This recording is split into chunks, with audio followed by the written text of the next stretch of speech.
Hey y'all, it is Will Kinnear and Ben Rera here at Anchor Up Fitness and Nutrition. We are doing our Metabolic Minute. Today we're going to talk about the carnivore diet. In our last video, we said that we wanted to take some questions, and so Joe wrote us in and he asked us about the carnivore diet. So we're going to talk about the carnivore diet today. So the first question from Joe, Ben, is why are you so ugly? Oh.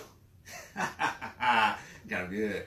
I know, he wants to know what the carnivore diet is, what he can eat on the carnivore diet, what foods he has to avoid, what an elimination diet is, and he wants to know about satiation and fiber, and is it sustainable? All right. So we got those and a couple other questions. We're just gonna canvas them all together. That way it's kind of a single flow for you guys. Now there'll be a couple of words I'm gonna use here that might seem a little scientific. We're not gonna dive too deep into that. We're going to keep it kind of general. That way we can expand on it later if you have any questions. All right, so the carnivore diet, we got limited data on the carnivore diet. We've had like 1 to 2 years of actual depth and research. Now people will say that they've been doing it for 10 years. They've been on the diet for 10 years. They've been researching for multiple. But when it comes to sustainable literature, we're looking at a couple years into it. So it's kind of in its infancy stage, like a few other things in science. Now the data with that, it's compounded for reactions. So you see these benefits or these effects, and we don't know, is it the diet itself or is it multiple factors in life that are causing these? So there's need to find more of a mechanism to change into effects. So Ben, what is the carnivore diet? The carnivore diet, thanks, I skipped right into that. The carnivore diet is just like it sounds when you think of an animal being a carnivore. You eat meat and meat only. Meat only. Meat only. So you're into the bacon, the steak, the whole nine, just killing it. Sounds like a dream. Yeah. Yes. Yeah. It sounds nice. Yeah. It sounds nice. So cultures have been doing this for thousands of years. Think about the Inuits. Think about you know, people who lived off the land where vegetables didn't grow, or they don't have a farming source, so all they had was meat. So they've been doing this, for years upon years upon years, and it's not brand new to society. Someone didn't just dream this up. It's been happening, but it doesn't mean it's for everyone, and we'll get to that. So people use this in microphases as a detox. And we'll say it once again, detoxes are not a thing. Detoxes are not a thing. You have a kidney, you have a liver, and you're good, right? Your body does it naturally. There's no need to flush toxins out of your body per se. So with that, what type of diet is it? It's an elimination diet, essentially. You're taking out food. So people say, oh, I did the carnivore diet and now I feel loads better. I don't have gastro this. I don't have this. I'm not as anxious and all this stuff. Well, you've eliminated all the stuff you've been eating except for meat. You may have had a problem with something, GI-wise, and now that's gone. You've adapted to it, so that could be it. Now, it is not keto. People are likening carnivore diet to keto because you're eating protein and fat, and that's all you're eating, right? No. Your protein is so high, you're going through a process called gluconeogenesis, is where you take protein and convert it, right, in your body. So your body's still getting that glucose, essentially carbs. So you're not into using ketones. You're not fat adapted or any of that. And then, real quick, when you said it's an elimination diet, so an elimination diet is when I just take certain things out of my diet. And so if I have like IBS or Crohn's disease or something like that, and I just start eliminating all processed foods and vegetables and so on and so forth, all I'm doing is just taking out all of these foods that could potentially be causing me to have stomach issues. Right. You're testing and seeing what's going on. He's gonna act like he's not smart sometimes, guys. Don't listen to him. He's a smart dude. Exactly. So I got a buddy who was allergic to vitamin C and had no idea. Ooh, he had been drinking orange juice almost every morning his entire life until his upper teens, and eventually he found out, an elimination diet, okay. And then he started taking stuff out, took out dairy, processed stuff, salt, all kinds of stuff. Nothing helped. And then one day he got to the fruit side of the elimination diet finally and stopped doing citrus stuff, including orange juice.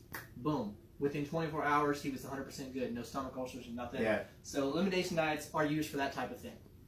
Perfect. Thanks for that. So it's easy to go into extremes with this. People jump on the bandwagon of dieting and they think, hey, this is it. This is the way of life. So it's easy to get into extremes with the carnivore diet, namely with carbs. People say, okay, I cut out carbs, fruits, veggies, the whole nine, and now life is grand.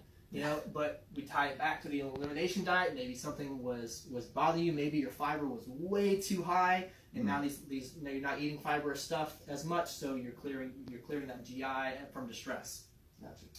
Now, repetitive food plans, they normally lead to eating less. So if I eat the exact same thing every day with the exact types of foods every week, every meal, I'm going to eat less. Psychologically, I'm going to be a little bit less interested in food, even though it feels like, oh, bacon, steak, yada, yada, chicken every day.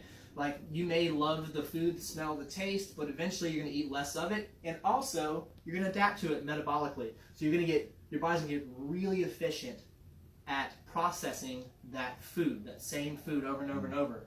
So you're gonna be intaking less, and people are like, oh, I dropped 50 pounds, this and that, yada yada. Cool. That's probably a large factor of it as well. Yeah, I think it's very interesting, this part of it. There's been some super interesting studies on satiation and eating repetitive foods. And so there's been some studies where they'll feed people burgers, and they'll say, hey, do you want more burgers? Well, usually the average person will eat one burger, then they won't want a bite of the second burger. But if I then bring you in fries, all of a sudden you've got more room for food. Or if I bring you in sweets, all of a sudden you've got more room for food. So it's interesting how one food can satiate you, but the second you introduce something else, now all of a sudden you're hungry again. And so I guess that's the carnivore diet. If you eat a steak, well, I may only eat 8 ounces of steak and be like, well, I'm full. But if I had rice on the side and broccoli on the side and all kinds of other stuff, I might keep going. Oh, yeah. Yeah. Just like going to Outback or Ruth Chris or wherever you're eating at, get your steak and your potatoes, your whole meal. Yeah. And then out comes the chocolate lava cake. And Yeah. It's like, oh, I never even ate food today. Yeah. And you're killing the dessert. Yeah. Same mechanism. So once again, it's almost like we're hitting a caloric restriction, and people are seeing benefits of caloric restriction, and then they're projecting it onto the carnivore diet. Some of you need to rewind this and listen to the sentence you just said, and then watch the light bulb. Bing! That's exactly what happens in a lot of dieting. That's an awesome point. So some people say, well, what happens to microvitamin needs? Now, this is a pro side. What happens to microvitamin needs, right? People aren't eating fruit and they're not doing this and that. So aren't they deficient in this? Won't they get scurvy or something crazy? Not necessarily. A lot of our RDA and RDIs of microvitamins are based on a whole food diet, a well-balanced whole food diet. So some of that is set as high as they are because they're needed to help process foods we eat. If we're not eating a lot of carbs, we might not need as much. Things such as vitamin C, vitamin A here and there, thiamine, things like that, they go down, our need. Oh. Now, this is most often used with a fasting principle. Not everyone does it. Some people eat normal meals, normal amounts, but most likely people are using the carnivore diet with a fasting principle as well on top of it. And we'll touch on that in a second. I just want to check that out the box to talk about real quick.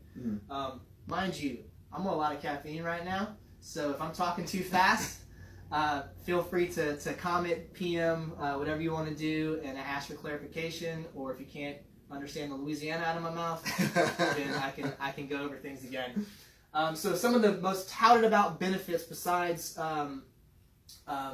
weight loss for this is your immune system. People do this for a lot of immune disorders and autoimmune problems, and they say, oh, well, my immune system is doing great.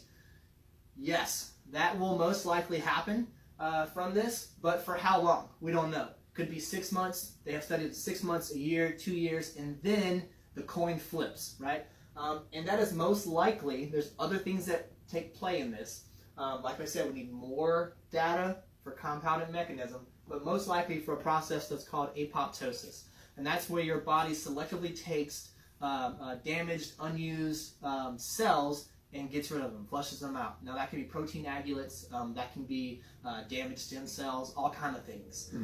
But what that does, it starts to help out that immune system. Now over time, much like taking the same antibiotic forever, you get rid of the good and the bad, and eventually it catches up to you. So that's probably the main driver of that immune system change. Yeah, and that kind of circles back to this elimination thing, right? So if I have an autoimmune disease, and just say, for example, just being facetious, say broccoli is causing my autoimmune disease. Well, if I go down to a carnivore diet, all of a sudden I don't have the same issues that I had a few months ago. You know, I'm not having issues sleeping, I'm not having issues digesting food, and all kinds of other stuff that I was having before. And really, all you did was just eliminate whatever was irritating you. Yes, yes, yeah, exactly. So, not everyone will respond the same to this diet. You won't have the same positive effects, the same negative effects, the same stability in reactions metabolically. It won't happen. But that's with every diet. So I just want to make sure to hit that and let people be reminded of that. Now, here's the main part, the main show. Everything we've talked about today, every single thing we talked about today, is also the cause of a fasted diet. Whether you are a ketogenic, whether you are pescatarian, carnivore diet, vegetarian, vegan, doesn't matter. Any diet you use and also are fasted, these come with it, right? So that brings us back up to the top. We need more data on this, all right? We don't know what exactly is driving some of these things. Some things we do, we have a pretty good grasp on, but a lot of these positive benefits, we don't know what's causing it exactly. We have a pretty good idea. A lot goes into your gut biome, which is a whole different video series we can touch on. A lot goes into fiber, many other things. We just need more data on it. Now, I'm not saying carnivore is horrible. Never try it. Never do it. I'm just trying to explain what it is and what we know about it scientifically, so you can make an educated decision whether it's for you or not. Personally, I love carbs. I'm not giving up all my carbs. I'm eating protein, carbs, and fat myself. But that's just me. Yeah. No, I'm right there with you. If you can't do the diet long term, then why do that diet? You know, I get that some people may need to do an elimination diet, but that's what I love about Ben and the Diet Doc's approach, is that it really is a long-term approach at how you should be eating for the rest of your life. And that's my favorite part about it. And it's scientifically backed. And so there's a lot of difference between anecdotal evidence, you know, your friend telling you, hey, this is really working for me, and actual peer-reviewed research. And that's what I love about the Diet Doc, is that, you know, there's so many doctors on staff. That's what I love about Ben. You know, he takes an actual, what does the data say? What does the research say? What can we prove? And that's what I love about the way that he approaches nutrition. So that's our whole forte here at Anchor Up. And I'll go ahead and put it out live and on the spot. If you find another gym in this area that gives you information like this, can back it up and can give it to you to apply into your nutrition and help you manage that, I mean, tell me about them, please. Sure. we don't know they exist. That's what we're here for. We're here to help you out. We're here to educate you, to expand your possibilities. Find something that works with you and your lifestyle that you can stick with. Apply nutrition education, stick with it, meet and maintain your goal. That's our whole forte here. For sure. Hey, so we'd love to hear from you. If you've got a question or you got something you want to ask us, you got some latest fad, trending diet, whatever it is, we'd love to hear about it. We'd love to talk about it here. So go ahead and hit us up, send us a message, or or email us, or however you want to. Send a telegraph. You know, it doesn't matter. Just get a hold of us. Do the telegraph. Send me the telegraph, please. All right. Well, y'all take care. Good morning from us here at Anchor Up Fitness and Nutrition. Have a good day.